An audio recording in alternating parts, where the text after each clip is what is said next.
Sup you phonies, how's it going? Welcome to another video, and today we're gonna work on a very cool head explosion, head being on fire effect. And I'm gonna record things a little differently today. Usually I have like my whole camera set up and all that, but it's over 100 degrees today, and I don't think my camera can handle that. Usually it overheats when it gets that warm, so I'm gonna try to do that through my webcam today and recording through my computer. So I hope it's going to be good. I hope the audio is going to be all right. I mean, I have like ACs and fans blowing all over me, so I hope it's all good. If not, I apologize. Next time it's going to be better. So we are working in Blender today, and I'm also going to use Embergen, and to be quite frankly, it's going to be an experiment. I'm not sure if it's all going to work the way I want it to work, but we're going to see. So I was just downstairs recording some footage, pretending to sneeze, and my head is supposed to be on fire. So for that, we definitely need to track our footage. So we open up the tracking, the motion tracking tab. If you don't have it up here, hit on plus, VFX, and motion tracking. Then you open your video you want to use, and this is my video. Here, my sneeze happens here, so this is the moment I want the head to start being on fire. So I just go on some middle frame first. I'm gonna set scene frames, also prefetch. Now I know this is where I want to start tracking. And again, I'm pretty sure that I won't be able to use the tracker for that scene because it's a lot of movement. I don't think I'm gonna have enough tracking information here, but we're gonna see. So first I'm gonna go on here on track on the right side, and instead of camera, I don't want to track a camera, I want to track an object. This is what I want to track. So I'm just gonna select a few markers which I hope they're gonna be tracked. So like my mouth, the edge of my hairline, my ears. Now I'm just going to try to track everything forwards. But again, I'm moving a lot and I don't think I'll be able to track anything. I'm looking away. But once I lose all the tracks, I'm just going to select my targets again and try to track it again. For stuff like that, what is great to use is Geo Tracker, but I don't have it. It costs money, so I can't use it. So I'm just trying to track it as good as I can. So once I've tried for long enough, I'll just give up on that and track it manually. So that's basically what this video is also about. I'm just going to track it manually. Again, it'd be great to use the Geo Tracker for that, but we don't have it. So screw it, we're just going to track it by hand. First of all, we're going to move our camera to where I believe the general position of my scene is. So that's why I have my little character here, so I can zoom in, the position more or less match. It's just going to help to understand the camera position. So now I don't need my guy anymore. What I do need is some kind of object as a placeholder. Object mesh icosphere will do. I'm going to bring it to the position where I need it. Also, I can shape it more or less like my head. Cool. So this is my head now. I'm going to go to now graph editor to my timeline because I want to turn on auto keying because I'm going to be keying a lot. Starting with here. So rotation and position is keyed here. So here I'm looking to the left. So I'm turning my head to, or the CG head to the left, but also move it to the left. And now I basically just try to animate it or track it by hand as good as I can. And we're going to see in the end if that's enough. The good thing is I don't really get too close or too far from my object or, you know, to the camera. So it doesn't really have to be exact, but we're going to see in the final result if that kind of manual track is going to be good enough. This is really an experiment just for myself, how much you can get away with. And since the auto keying is on, I can just go a few frames back and forth and change the position, change the rotation, that it matches my head movement. Especially when it's moving very fast, you want to have more keyframes. Otherwise, you're gonna get yourself in trouble. Yeah, if you did like a proper track, then of course you would have one keyframe per frame.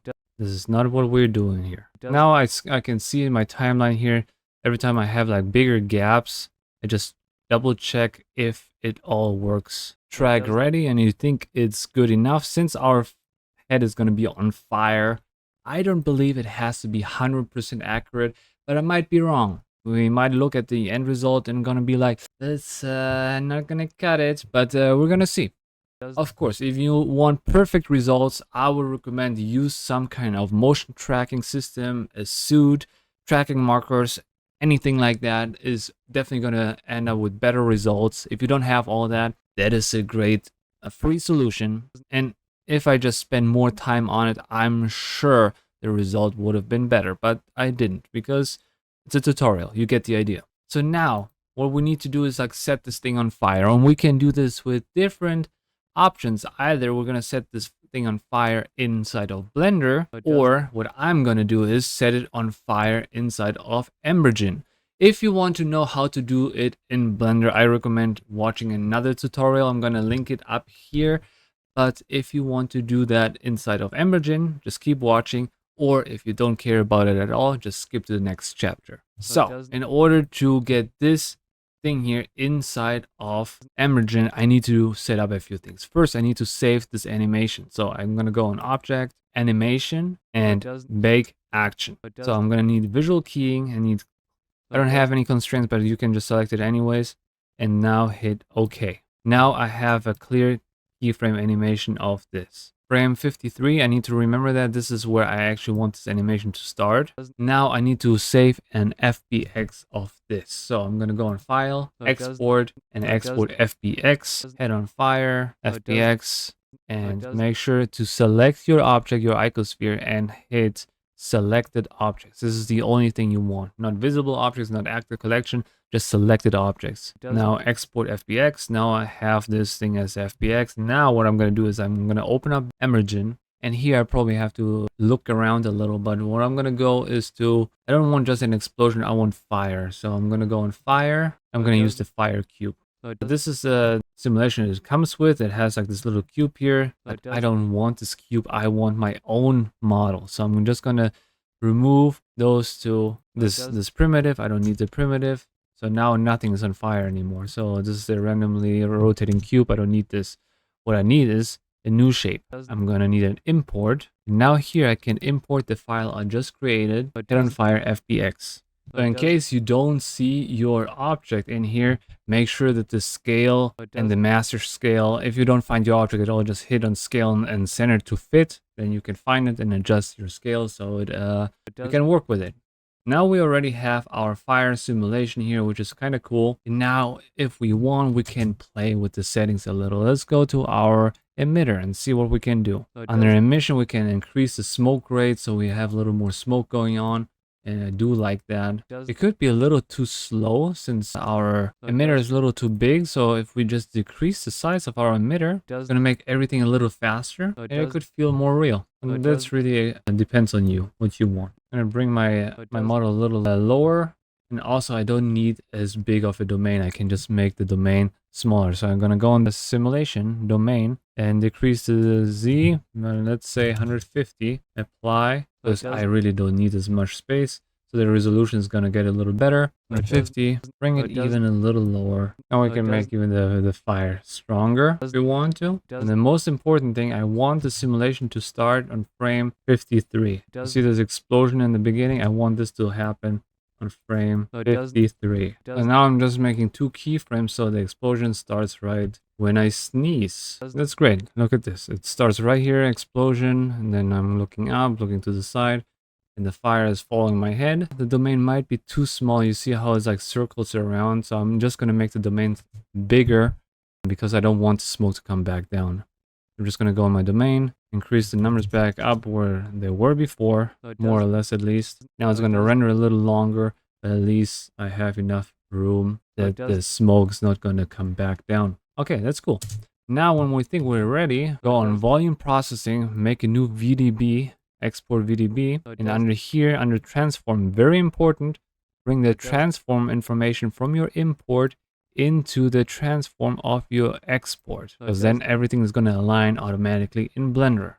In theory, it doesn't always work, but let's say it will. So first frame, we don't need it until 130, so I'm just going to start on 130. This is going to be my first frame, 130. And number of frames, I don't know how many do I need. Let's say 300, and make a new folder, add on fire, and we're going to make a new folder in here called Firehead VDB. Export, or select folder and export now. That's going to take a while. In my case, only 10 seconds because I have a pretty good computer now, finally. And yeah, and then we're going to bring all that into Blender. Okay, this is done now. We're gonna go back to Blender, and what we're gonna do is import a volume, import open VDB, firehead VDB. That's our export. I'm gonna select it all with A and import. Now it all should line up. Now we need to give our VDB a material.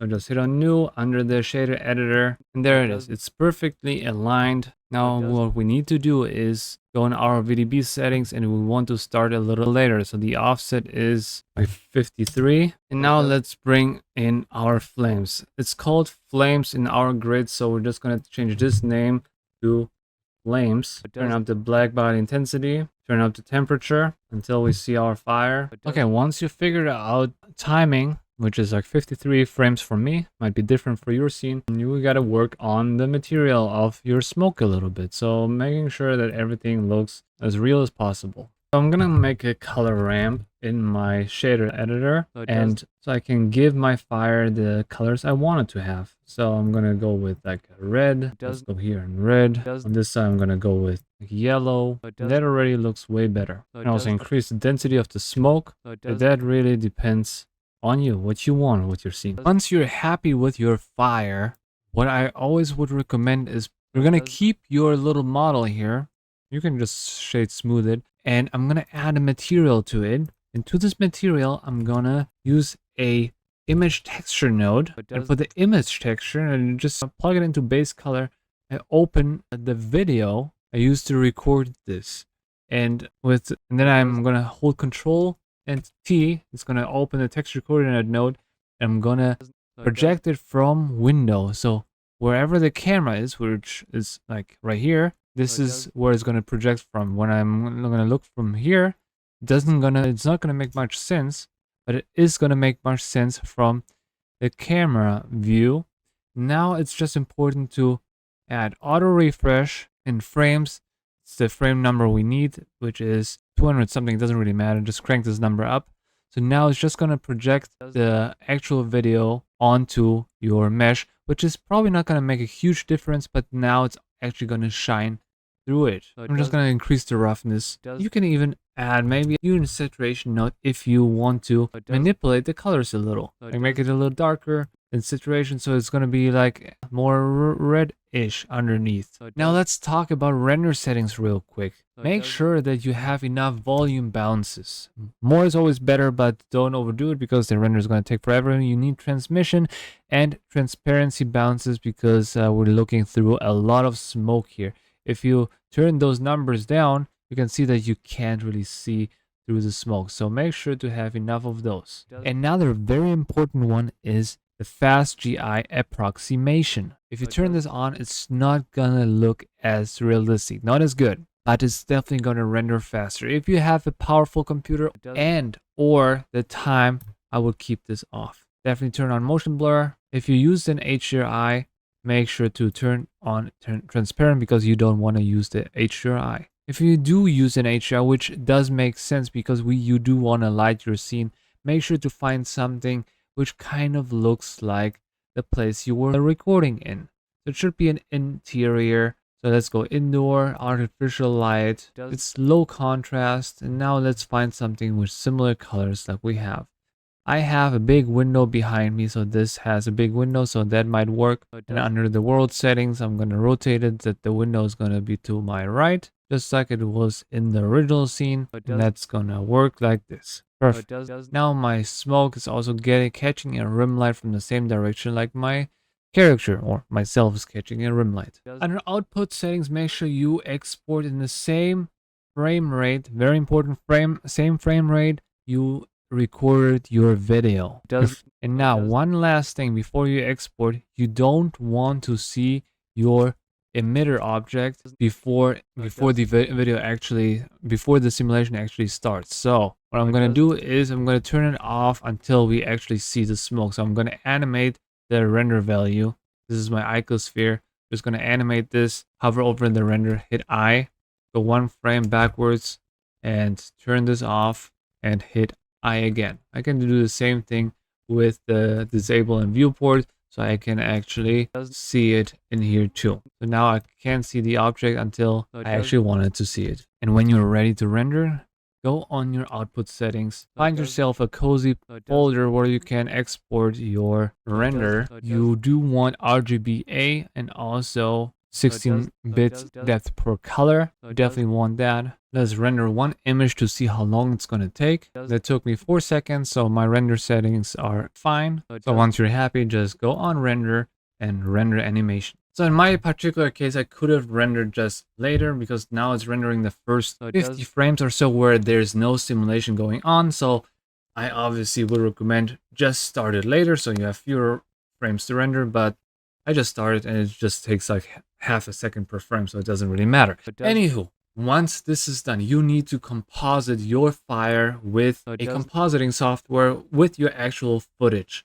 And you can use DaVinci Resolve, which is for free. I personally use After Effects, which is not free, but you can also do that in any editing software like Premiere or Final Cut, but I do recommend it to do that in a compositing software. Now, while it's rendering, you can see now the explosion is actually happening starting on frame number 60.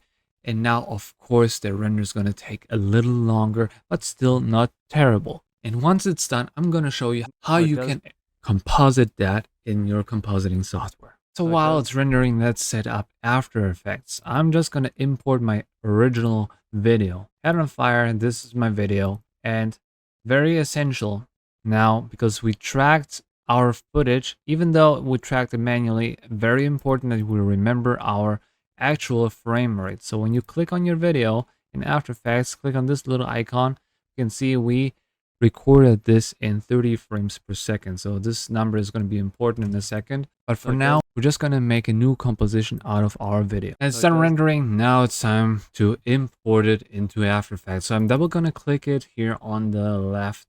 And I'm going to go to my render. And this is my render here. So I'm just going to select one of those frames. Doesn't matter which one. And make sure PNG sequence is checked on and import. Now, before I drag and drop in here, make sure to click on your video, go on interpret footage, copy this number, say okay, go on your image sequence you just imported and paste this number. That has to be exact the same. Otherwise, the track is not going to work. Now you can drag and drop it on top of your video and you can see it's perfectly aligned. Now you can color correct your fire a little. Go on Effects, Color Correction, Lumetri Color. The first thing I do usually is I go on Basic Correction, select the White Balance Color Picker, and select something white in my shot, because that's gonna make everything, bring everything to this right white balance. Now I can play with the contrast to have it exact the same way like my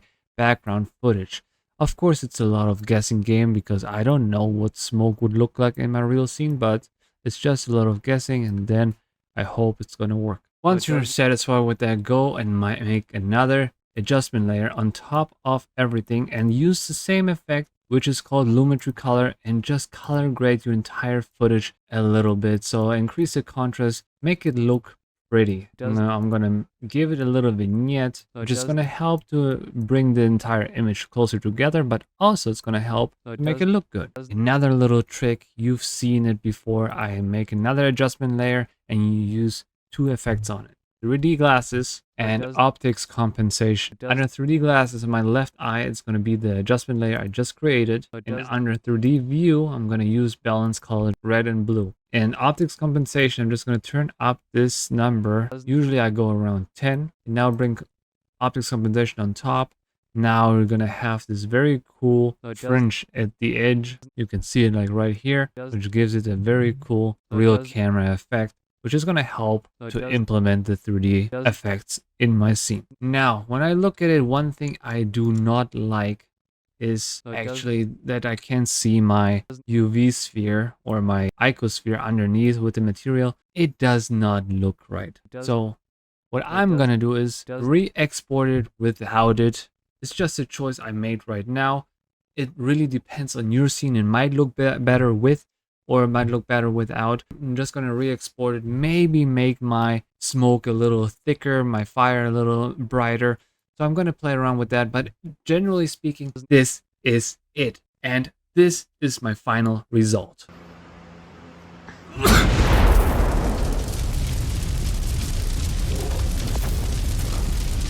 So thank you so much for watching. I hope this video was helpful for the effects you want to do on your own. If you have any questions, please let me know in the comments below, and see you in the next video. Doodle-doo.